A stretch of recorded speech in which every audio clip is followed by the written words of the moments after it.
कितना लो परसेंट बता रहा है, 4.69% इंडिया के स्किल परसेंट, तो बहुत ही कम है यहाँ। फिर कैसे हम चाइना, अभी बोल रहे हैं ना हम चाइना को टक्कर देंगे, किस तरह से टक्कर देंगे, देख रहे हैं गैप कितना ज्यादा है। नमस्कार दोस्तों, आप सभी का स्वागत है स्टडी टाइम फॉर यू में। इस वीडियो में हम देखेंगे कि 2020 के बाद कौन कौन से ऐसे स्कोप हैं जिसके लिए अभी से तैयारी कर सकते हैं हम सब। ठीक है, अभी जो बच्चे हैं इनको लग रहा होगा कि 2020 तो बहुत खराब है, अभी 6th मंथ चल रहा है, अभी आधा साल और बचा हुआ है, तो अभी और भी चीजें हो सकता है कि खराब जाए। इसलिए जो मैं अभी इस वीडियो में बता रहा हूँ, दो बहुत ही जरूरी स्कोप बता रहा हूं कि अगर आप 6 मंथ भी इसमें प्रैक्टिस कर लेते हैं तो 2021 से आपका मतलब हो सकता है कि बहुत अच्छे चांसेस मिल जाए, अच्छी जॉब मिल जाए आपको। ठीक है, तो 2020 के बाद जो स्कोप है, एक तो हार्डवेयर सॉफ्टवेयर इंजीनियरिंग और दूसरा है मेडिसिन लाइन। ये दोनों ऐसी लाइन है जो इंडिया में बहुत ही अच्छे से आगे बढ़ने वाली है 2020 के बाद। अभी मैं इसलिए नहीं बोल रहा हूं कि 2020 में बढ़ सकती है, क्योंकि अभी जो कोरोना वायरस चल रहा है इसके चलते कोई भी कंपनी ज्यादा रुपए इन्वेस्ट नहीं करेगी इंडिया में। ठीक है, अभी तो डर रही है सारी कंपनियां कि ठीक है 2020 जब कोरोना वायरस पूरी तरह से हटेगा, या फिर हो सकता है कि कोरोना वायरस अपने आप ही चले जाए, तो उसके बाद क्या हो सकता है कि हार्डवेयर सॉफ्टवेयर इंजीनियरिंग का बहुत अच्छा स्कोप आ जाएगा और मेडिसिन का भी। ठीक है, अब मैं हार्डवेयर सॉफ्टवेयर इंजीनियरिंग के बारे में अगर मैं बताऊं तो देख ही सकते हैं आप, चाइना से बहुत सारा सामान आता था हार्डवेयर और सॉफ्टवेयर का, जो कि अब पूरी तरह से इंडिया में बैन हो गया है। तो मतलब कि आपके मोबाइल हो गए और जितने भी आपके गैजेट्स होते हैं, इलेक्ट्रॉनिक गैजेट्स, ये सब पूरी तरह से बैन हो रहे हैं एक तरह से।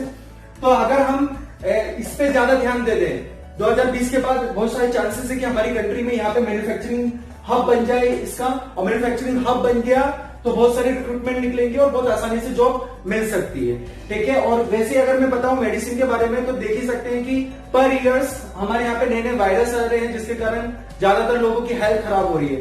तो अगर मेडिसिन लाइन में कोई भी बंदा जा रहा है, अभी बहुत ज्यादा इसमें क्या है कि डॉक्टर कम पड़ जा रहे हैं। आप देख ही सकते हैं, नेट पे आपको मिल रहा होगा कि डॉक्टर भी नहीं मिलता है ना, पेशेंट मर जाता है वहां पे।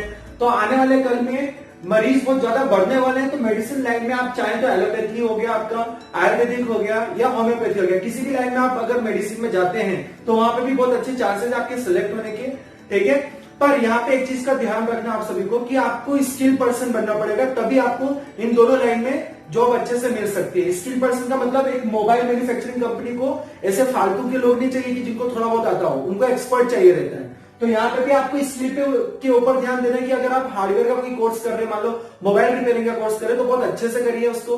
मान लो आप आयुर्वेदिक डॉक्टर बन रहे हैं, तो ऐसा नहीं बस नाम का आयुर्वेदिक डॉक्टर बन गए कि मतलब आप कुछ भी बता दे रहे हैं, सामने वाला ठीक हो रहा नहीं हो रहा नहीं, आपको अच्छी स्टडी करनी है, उसमें स्किल पर्सन बनना है। ओके, तो स्किल पर्सन का मतलब क्या है ये मैं आपको समझाना चाहता हूँ। यहाँ पे एक रिकॉर्ड है 19 मार्च 2019 का, इंडिया का है 4.69%, मतलब 100 में से 100% ओवरऑल जितने भी लोग एम्प्लॉइज हैं यहाँ पे इंडिया में, उसमें से बस 4.69% ही स्किल पर्सन है। मतलब जो काम कर रहे हैं वो अच्छे से कर पा रहे हैं और अपने से खुद से कर पा रहे हैं, उनको किसी की जरूरत नहीं पड़ रही है। पर आप देख सकते हैं कि चाइना में 24% है, यूएस में 52% है, यूके में 68% है, जर्मनी में 75%, जापान में 80% और साउथ कोरिया में देखा जाए तो 96%। मतलब इंडिया अगर मैं बताऊं तो सबसे लोवेस्ट की लिस्ट में आता है। तो अगर इंडिया को आगे मैन्युफैक्चरिंग हब बनना है, मतलब अच्छे से मोबाइल टेक्नोलॉजी इन सब में आगे बढ़ना है, तो यहाँ पे उसको स्किल पर्सन की जरूरत है, ना कि वो ये सोचे कि बस हमने कोर्स कर लिया, डिग्री मिल गई, हमें जॉब मिलेगा, हम इधर उधर भटक गए और जब हमसे इंटरव्यू लिया जा रहा है या टेस्ट लिया जा रहा है तो हमें नौकरी नहीं मिल रही, फिर हम यही बोलते हैं कि इंडिया का एजुकेशन सिस्टम खराब है। आपको कोशिश करना चाहिए कि आपको एक स्किल पर्सन बनना है। अब स्किल पर्सन बना कैसे जाता है, मैं आपको बता दूं, कोई सा भी आप कोर्स करते हैं तो उसकी नॉलेज पे आप ध्यान दीजिए कि मतलब वो क्या समझाना चाहता है, समझो भी जितने अच्छे से उस चीज को, तो उतना आपको फायदा होगा। अब जैसे कि आप मोबाइल रिपेयरिंग सीख रहे हो, तो मोबाइल रिपेयरिंग समझ रहे हो, तो मतलब उसमें किताब थोड़ी ना पढ़नी है आपको, मोबाइल खोल के बंद करके उसमें कौन सी चीज कैसे लगेगी, पूरा प्रैक्टिकल नॉलेज होना चाहिए आपको। तो ये जो स्किल पर्सन होते हैं ये ऐसे होते हैं जिनको कोई प्रॉब्लम देती है वो खुद से अपने दिमाग से उसका आंसर निकाल पाए। उन्होंने डिग्री इस तरह से की है कि उनकी दिमाग में सब कुछ है, ना कि उनके कागज में लिखा हुआ है। ठीक है, तो आपको स्किल पर्सन बनना बहुत ही जरूरी है। 2020 में ही अभी स्टार्ट कर दीजिए। आप सब जो 10th में है, 11th में, 12th में अपनी पढ़ाई पर अच्छे से ध्यान दीजिए। बाद में आप जो भी कोर्स करेंगे उसमें स्किल पर्सन बनिए। मैं यहाँ पे केवल वो 2 लाइन मेडिसिन और सॉफ्टवेयर हार्डवेयर इंजीनियरिंग की बात नहीं कर रहा हूँ, बाकी किसी में भी आपको स्किल पर्सन बनना ज्यादा जरूरी है, उसी से आपको जॉब मिलेगी। आप देख सकते हैं कितना लो परसेंट बता रहा है, 4.69% इंडिया के स्किल परसेंट, तो बहुत ही कम है यहाँ। फिर कैसे हम चाइना, अभी बोल रहे हैं ना हम चाइना को टक्कर देंगे, किस तरह से टक्कर देंगे, देख रहे हैं गैप कितना ज्यादा है। मतलब ये वीडियो देखने के बाद भी मतलब 10 बच्चे 20 बच्चे ही मतलब स्किल पर्सन बन जाए, बहुत बड़ी बात है। तो आप समझ सकते हो कितना बड़ा गैप है। मतलब यहाँ पे लाखों बच्चों की जरूरत है इंडिया को अभी, जो स्किल पर्सन बने तो इंडिया का कुछ भला हो सके आगे फ्यूचर में। ठीक है, तो इस बात का ध्यान रखें कि हम जो भी कोर्स आगे करें उसमें स्किल पर्सन बनने की कोशिश करें, हमें सब कुछ आता हो, ब्रेन में आता हो। ऐसा नहीं कि हम किताबी नॉलेज है बस हमें, ठीक है, प्रैक्टिकल नॉलेज भी होना जरूरी है। इसलिए प्रोजेक्ट बनाना और जो भी कॉलेज का लास्ट ईयर में जो भी आपको मेन काम दिए उस पर ज्यादा ध्यान देना चाहिए आप सभी को। ओके, ठीक है। तो आप यहाँ पे एक और चीज समझते हैं कि जो हम बोल रहे हैं कि टिकटॉक सब लोग यूज करते हैं, अनइंस्टॉल कर देना चाहिए। तो जून 2019 का टिकटॉक यूजर का रिकॉर्ड है, भारत के 120 मिलियन मंथली यूजर है भारत के अंदर। और 2020 का अगर मैं अभी की बात बताऊं, 2019 के बाद का कोई रिकॉर्ड नहीं मिल रहा था, 2020 का मिल रहा था कि 119 मिलियन मंथली यूजर है। तो हम नियरली मान के चलते हैं कि 120 मिलियन लोग हमारे इंडिया के टिकटॉक यूज करते हैं। 2020 में आप देख सकते हैं इंटरनेट यूजर कितने हैं, 564.5 मिलियन। ठीक है, तो अगर इसका परसेंटेज हम निकालते हैं तो 21.26% यहाँ पे आता है कि ओवरऑल जितने भी हमारे भारत की यूजर है इंटरनेट यूजर, उसमें से 21.26% ऐसे लोग हैं जिनके पास टिकटॉक जरूर है। ठीक है, तो हम अगर इसको समझे तो इसका मतलब क्या है कि 5 में से 1 इंसान के पास जो इंडिया में इंटरनेट यूज कर रहा है वो टिकटॉक चला रहा है। तो यहाँ पे हम देख सकते हैं हम कितना बड़ी बात कहते हैं कि ये टिकटॉक को अनइंस्टॉल करिए, फिर भी हमारा इतना बड़ा रेशियो यहाँ पे मिल रहा है कि 5 में से 1 इंसान है।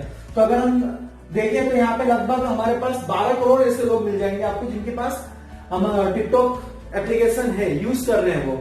और हम इंडिया का कोई ऐसे एप्लीकेशन इतना यूज नहीं करते जितना हम टिकटॉक यूज कर रहे हैं। क्यों? टिकटॉक पे सारे जो यंग्स लोग हैं वो सारे किस पे जा रहे हैं, टिकटॉक पे जा रहे हैं। पढ़ाई तो छोड़ो, अभी मैंने कुछ टिकटॉक के वीडियोस देखे, उसमें बोल रहे हैं कि हमें जॉब कहां मिलेगी, हम टिकटॉक से कमा रहे हैं।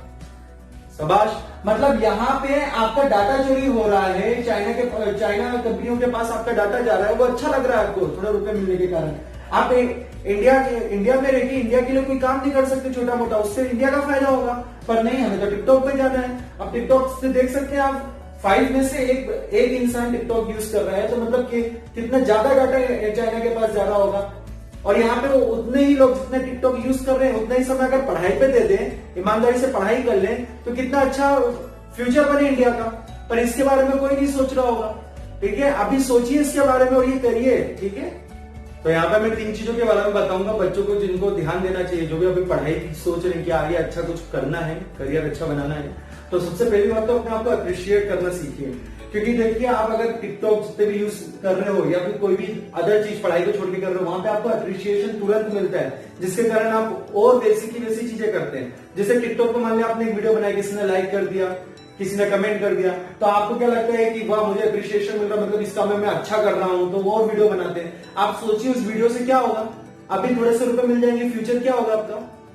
आप सच में जाके देखिए टिकटॉक की जो असल जिंदगी है कि मतलब वो सब कैसे कहीं पे भी बंदूक मार रहे हैं हाथ से, ये पता नहीं क्या कर रहे हैं, मतलब जीवन में कोई लक्ष्य है ही नहीं, बंदूक मारेंगे अपने जीवन में। ठीक है, तो अपना पढ़ाई करिए, उससे खुद को अप्रिशिएट करिए। पता है आपको, अगर आप खुद अप्रिशिएट कर पाते हैं ना जीवन में, मतलब खुद का अप्रिशिएशन सबसे ज्यादा जरूरी है। आपको कोई बाहर से कितना भी मोटिवेट कर दे, आप उतना मोटिवेट नहीं होंगे, लेकिन आपके अंदर मोटिवेशन रहेगा ना, तो कितनी बुरी कंडीशन आ जाए आप उससे जीत जाएंगे। तो एप्रिशिएशन के साथ, जैसे मान लो कि आपने एक एग्जाम देनी है आपको, आपने ये टारगेट बना लिया कि मैं ये एग्जाम देने तक अच्छे से तैयारी करूंगा और एग्जाम देने के बाद कोई अच्छा एक एंजॉयमेंट कर लूंगा, एक मूवी देखने चले जाऊंगा, एक मूवी देख लूंगा घर पे बैठ के, या फिर कहीं घूमने चले जाऊंगा, दोस्तों के साथ खेलने चले जाऊंगा, तो वो एप्रिशिएशन जो मिलेगा आपको, उससे बहुत ज्यादा खुशी भी होगी कि हाँ मैंने काम भी कर लिया और मुझे खेलने को भी मिल गया।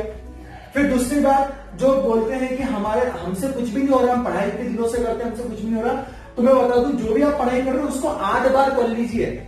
8 बार जब हम करते हैं ना उस पढ़ाई को, तो पूरी तरह से हमारे दिमाग में उतर जाता है। एज इट इज जो भी चीजें हम पढ़ते हैं वो पूरी याद हो जाती है, हमें समझ लेते हैं अच्छे से बारीकी से। तो 8 बार जब आप जो भी ऐसे बच्चे जो पढ़ाई में अच्छी नहीं, उनको 8 बार तो जरूर करनी चाहिए अपनी पढ़ाई। मतलब एक बार किताब पढ़ ली, दूसरी बार कर ली, मुझे मालूम है कि बहुत टफ है, लेकिन इसको पढ़ना कैसे आपने, एक बार आपको टाइम ज्यादा लगेगा, दूसरी बार में आप जल्दी से पढ़ने पलटा के उसको पढ़िए, तीसरी बार भी ऐसा करिए, 8वीं बार बहुत आसानी से आप जल्दी जल्दी पलटा के पूरा पढ़ डालेंगे। फिर सबसे ज्यादा जरूरी जो बात है हमारे भारत के लिए अभी है कि हमें नॉलेज पे ध्यान देना है। अगर हमने नॉलेज पे अपनी ध्यान दिया ना, अब हमने डिग्री के पीछे भागे ना, जो मैंने देखा है बहुत सारे कॉलेज ऐसे हैं जहां पे बच्चे डिग्री के लिए ही जा रहे हैं, फीस बहुत ज्यादा ले लेते हैं कॉलेज वाले, और फिर उसके बाद डिग्री के लिए बस वो काम कर रहे हैं वहां पे कि मतलब आपको डिग्री प्रोवाइड कर रहे हैं, क्लास भी नहीं हो पा रही है ढंग से कॉलेज में। तो आपको नॉलेज के ऊपर काम करना है, और नॉलेज अगर आपका बहुत ही अच्छा हुआ तो फ्यूचर बहुत सिक्योर हो जाता है। आपका ज्ञान ही आपकी मदद करेगा, कोई दूसरा आके नहीं मदद करेगा आपको कि आपने टिकटॉक का आज सेलिब्रिटी बन गए, है ना, और एक साल बाद आप कोई दूसरा सेलिब्रिटी बन गया तो आपको कौन पूछेगा? फिर कोई आएगा क्या रुपए देने? टिकटॉक वाले भी भूल जाएंगे आपको कि कौन थे आप। ठीक है, ऐसे बहुत सारे टिकटॉकर हैं। अगर कोई है इसमें से देख रहा होगा, आप जो इतने सारे लोग देखते हैं इसमें से अगर कोई टिकटॉकर है तो उसको पता है कि जब तक आप ऊपर लिस्ट में चल रहे हो कि बहुत अच्छे वीडियोस बना रहे हो तब तक आपको मानते हैं सब लोग। फिर जहां पीछे चले जाओगे फिर आपके अंदर टेंशन आ जाएगा, फिर और वीडियोस बनाने नए नए कॉन्सेप्ट के।